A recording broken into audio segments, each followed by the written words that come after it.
அரசு பஸ்ஸில் கண்டபடி தொட்டு சீண்டல், பறிபோன தீபக் உயிர். ஷிம்ஜிதாவுக்கு 10 ஆண்டுகள் சிறை சாத்தியமா? கேரள மாநிலம் கோழிக்கோட்டில் கடந்த வாரம் நடந்த சம்பவம் மக்கள் மனதை அதிர வைத்து வருகிறது. பொய்யான பாலியல் குற்றச்சாட்டை தெரிவித்த பெண் தற்போது கைதாகியுள்ளார்.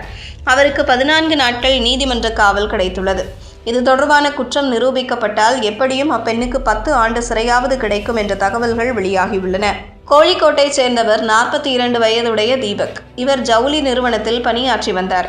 கடந்த வெள்ளிக்கிழமை வேலை விஷயமாக கண்ணூருக்கு அரசு பஸ்ஸில் பயணம் செய்தார். அப்போது கூட்டம் அதிகமாக இருந்ததால் பஸ்ஸின் நடுப்பகுதியில் தீபக் நின்று கொண்டே பயணம் செய்துள்ளார். அவருக்கு அருகில் சில பெண்களும் நின்று கொண்டிருந்தனர். அப்போது 35 வயது இளம்பெண் ஷிம்ஜிதா முஸ்தபா என்பவரும் அதே பஸ்ஸில் வந்தார். பயணத்தின் போது நடந்த சம்பவத்தை ஷிம்ஜிதா சமூக ஊடகங்களில் வீடியோவாக வெளியிட்டார். அந்த வீடியோவில் தீபக் அவரை பாலியல் ரீதியாக தொந்தரவு செய்ததாக குற்றம் சாட்டினார். மேலும் அவரது தொடுதல் தற்செயலாக நடந்தது அல்ல, பாலியல் வரம்பை மீறியது என்றும் ஷிம்ஜிதா கூறியிருந்தார். இந்த வீடியோ சோஷியல் மீடியாவில் வைரலாகி பல லட்சக்கணக்கான பார்வையாளர்களின் கவனத்தை ஈர்த்தது.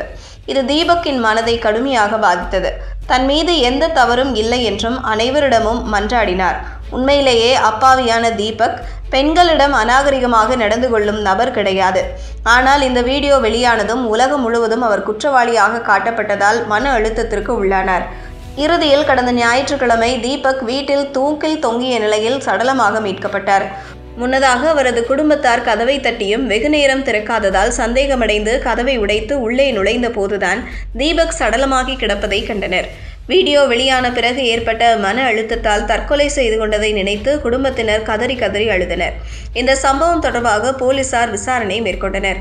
அப்போது ஷிம்ஜிதா வடகராவில் உள்ள தனது உறவினர் வீட்டில் பதுங்கியிருந்தது தெரியவந்தது. இதையடுத்து நேற்றைய தினம் கோழிக்கோடு போலீசார் அவரை கைது செய்து கோர்ட்டில் ஆஜர்படுத்தினார்கள். இதையடுத்து அவருக்கு 14 நாட்கள் சிறை தண்டனை வழங்க கோர்ட் உத்தரவிட்டதை அடுத்து அவரிடம் காவல்துறையின் விசாரணை தொடர்கிறது. ஷிம்ஜிதாவுக்கு எதிராக தற்கொலைக்கு தூண்டியதாக வழக்கு பதிவு செய்யப்பட்டுள்ளது. ஒருவேளை இந்த குற்றம் நிரூபிக்கப்பட்டால் அவருக்கு 10 ஆண்டுகள் வரை சிறை தண்டனையும் அபராதமும் விதிக்கப்பட வாய்ப்புள்ளதாக சொல்கிறார்கள். இதனிடையே தீபக்கின் மரணம் கேரளா உள்ளிட்ட மாநிலங்களில் பெரும் அதிர்வலையை ஏற்படுத்தி வருகிறது. பொய்யான குற்றச்சாட்டுகளால் ஒருவர் வாழ்க்கை எவ்வளவு பாதிக்கப்படுமோ அதற்கான உண்மையான விளைவுகளை இந்த சம்பவம் வெளிக்காட்டுவதாக கவலையுடன் கூறுகிறார்கள். தனக்கு நியாயம் நீதி கிடைக்க வேண்டுமானால் சம்பந்தப்பட்ட பெண் இந்த வீடியோவை சமூக ஊடகங்களில் பதிவு செய்வதற்கு பதிலாக அதையே ஆதாரமாக வைத்து போலீசுக்கு போயிருக்க வேண்டியதுதானே என்று பொதுமக்கள் கேள்வி எழுப்பி வருகிறார்கள். ஷிம்ஜிதா பதிவிட்ட வீடியோவை பார்க்கும்போது தற்செயலாக இந்த தொடுதல் நிகழ்ந்திருப்பது போல் இருப்பதாகவும் விளம்பரத்திற்காக செய்யப்பட்டுள்ள செயலாக தெரிவதாகவும் பலரும் கூறி வருகிறார்கள். எனவே இதுகுறித்து முழுமையாக விசாரணை நடத்த வேண்டும் என்று கோரிக்கை விடுத்துள்ளனர்.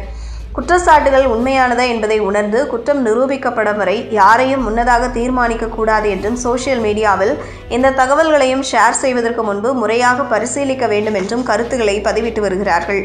தீபக்குக்கு திருமணமாகி ஓராண்டிலேயே தம்பதி பிரிந்துவிட்டனர். இருவருக்கும் குழந்தைகள் எதுவும் இல்லை. பிகாம் படித்துவிட்டு மார்க்கெட்டிங் செய்து கொண்டிருக்கும் தீபக்குக்கு 3 வருடங்களுக்கு முன்பே விவாகரத்தும் ஆகிவிட்டதாம். ஒரே பிள்ளை என்பதால் பெற்றோரும் தீபக் மீது உயிரையே வைத்திருந்துள்ளனர். இப்போது மகனை இழந்து தவித்து வருவது காண்போரை கவலைக்குள்ளாக்கி வருகிறது.